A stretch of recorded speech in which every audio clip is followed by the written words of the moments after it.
বন্ধুরা, দেশ ও দেশের বাইরে থেকে যে যেখান থেকে আমার আজকের এই ভিডিওটি দেখতেছেন তাদের সকলকে জানাই আন্তরিক শুভেচ্ছা ও অভিনন্দন।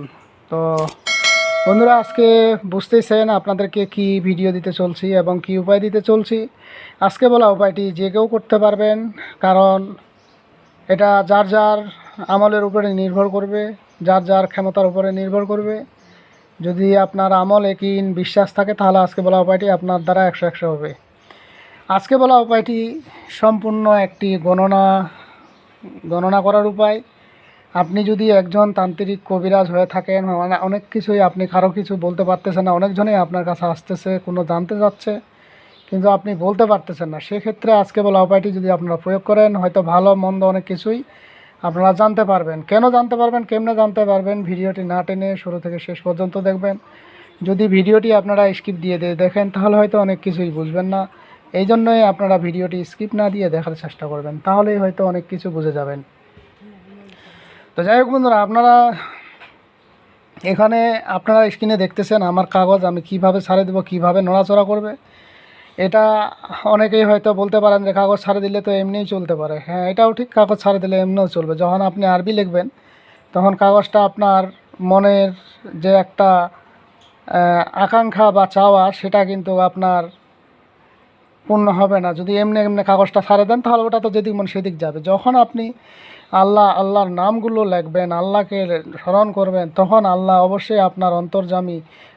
আপনার 7 আসমান 7 জমিনের নিচে কী আছে, আটলান্টিক মহাসাগরের নিচে কী আছে, সব কিছুই কিন্তু তিনি খবর রাখেন।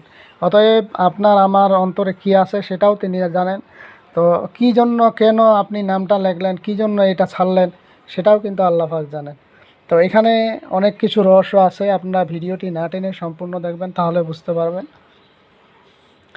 ধরেন একজন মানুষ আপনার কাছে আসলো, কী জন্য আসলো, কেন আসলো, তার মনের আশা পূর্ণ হবে কি না, বা এটা হতে কতদিন সময় লাগবে, বা এটা কোনো বাধা আছে কি না, বা এটার দ্বারা এই কাজটা কতদিন চলতে থাকবে এবং চলতে চলতে আবার কতদিন পরে এটা ভালো হবে, বা এই রোগটা ভালো হবে, এরকম A to Z আপনারা উল্টাই পুল্টাই প্রশ্ন করবেন এবং আপনি বিভিন্নভাবে এটাকে জানার চেষ্টা করবেন। ওই প্রশ্নের ভিত্তিতেই কিন্তু আপনার আজকের বলা উপায়টি, আপনার এই কাগজটি ঘুরতে থাকবে।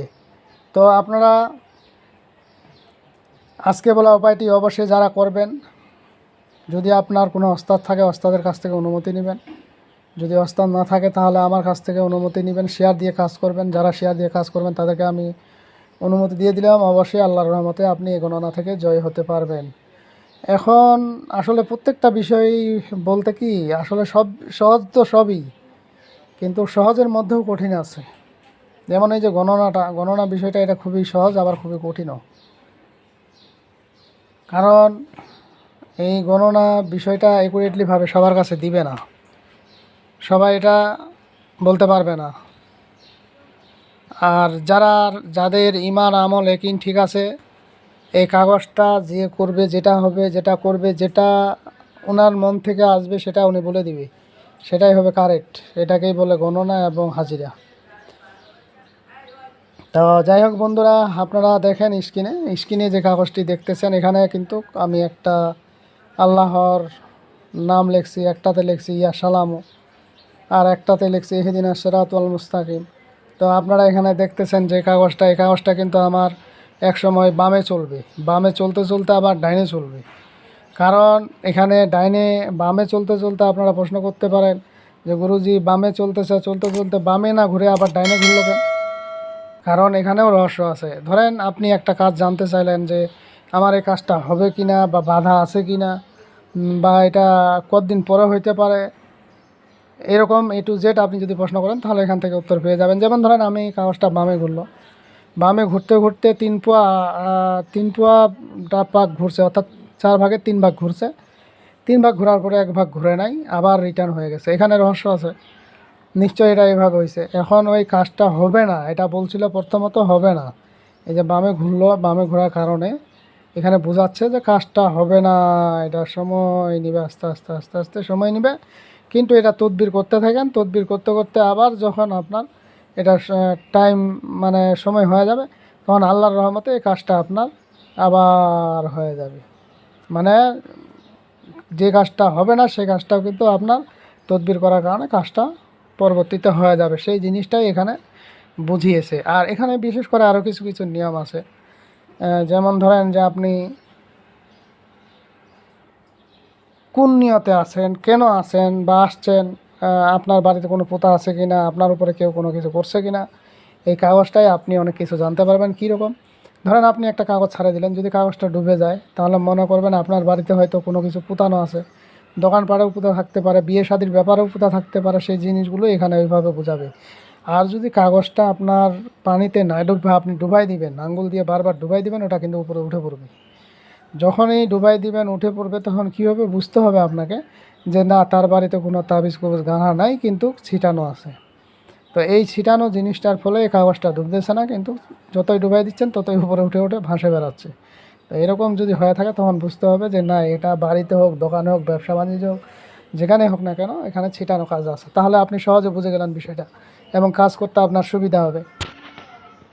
এরপর যদি কাউকে কোনো রোগের ব্যাপারে জিজ্ঞাসা করে, এই রোগটা হয়েছে কি না, এই রোগটা হলে ডাইনে যাও, না হলে বামে যাও, শারীরিক সমস্যা থাকলে পানির মধ্যে ডুবে থাকো, এরকম প্রশ্ন আপনাকে কিন্তু করতে হবে। আর প্রত্যেকটা প্রশ্ন কিন্তু এখানে আমি আপনাদেরকে বলে দিচ্ছি না, যথেষ্ট বলে দেওয়ার চেষ্টা করতেছি। এখন আপনি যদি তান্ত্রিক কবিরাজ হয়ে থাকেন তাহলে তো আপনাকে নিজে নিজেই এগুলো পয়েন্টগুলো খুঁজে বের করে নিজে নিজে প্রশ্ন করতে হবে এবং এটাকে জিজ্ঞাসা করতে হবে, আপনাকে জানতে হবে।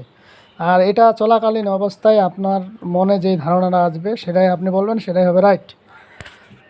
এখন আপনি এটাকে কিভাবে কি করবেন, এখন যদি মুসলমান ভাই হয়ে থাকেন, যে কোনো জাতি ভাইয়েরা করতে পারবেন, তবে পাক পবিত্র অবলম্বন করবেন, তাহলেই পারবেন। এখন যদি কিছু জিনিস থাকে মুসলমান ভাইয়েরা যদি জেনে থাকেন, যেমন মুসলমান ভাইয়েরা অনেক কিছুই জানা আছে।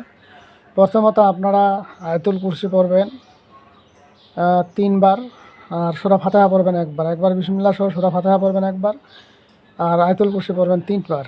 এরপরে 4 কুল পড়বেন, আপনি 4 কুল 3 বার করে পড়বেন। যদি শক্তিশালী করতে চান তাহলে সূরা ফাতিহা একবার, সূরা আয়াতুল কুরসি 7 বার এবং 4 কুল, অর্থাৎ কুল্লুহু সূরা, কাফিরুন, সূরা ফালাক, সূরা ইখলাস, এই সূরা নাস, এই 4টা আপনাকে 7 বার করে পড়তে হবে। 7 বার করে পড়া হয়ে গেলে যে কাগজটাতে আপনি লিখছেন ইয়া সালামু অথবা আল্লাহ, ইয়া আল্লাহ অথবা ইহদিনাস সিরাতাল মুস্তাকিম, হ্যাঁ, এই জিনিসগুলো আপনি লিখছেন, সেই কাগজটা আপনি বিসমিল্লাহ আল্লাহর নাম নিয়ে একটা বালতির মধ্যে, একটা বাটির মধ্যে পানি নেবেন, পানিটা নিয়ে ওখানে ছাড়ে দিবেন বিসমিল্লাহ আল্লাহর নাম নিয়ে। তারপরে এখানে মনে মনে প্রশ্ন করবেন, যদি আপনার একিন আমল ঠিক থাকে তাহলে আপনার এই কাগজটা যে প্রশ্ন করবেন সেটা হবে। যদি ছিটানো থাকে তাহলে ওই যে আপনাকে বললাম ভাসে বেড়াবে।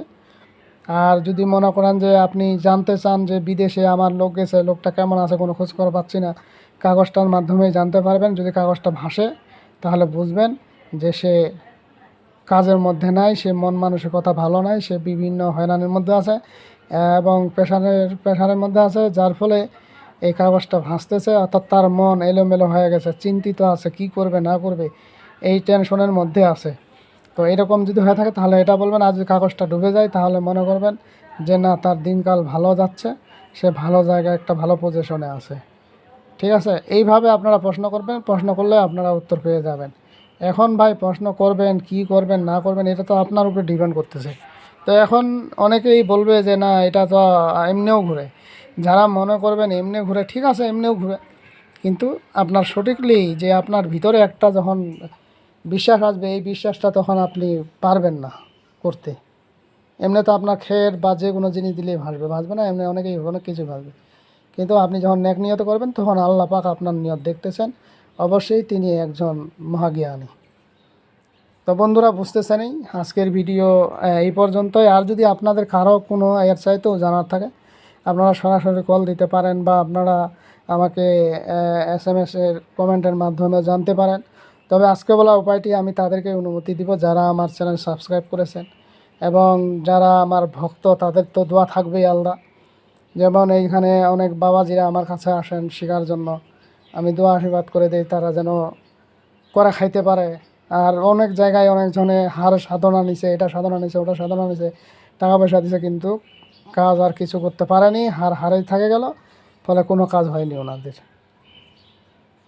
তো ঘটনা হলো এরকম, আসলে শক্তি জিনিসটা সবার ভিতরে থাকে না, যে যতই হোক না কেন, যত রহ যত আগুন তত পানি, এটা মনে রাখতে হবে। আর এই বিষয়গুলো নিয়ে কোনো সময় গর্ব করা যাবে না, গর্ব করলে এগুলো বেশি একটা কাজ করবে না।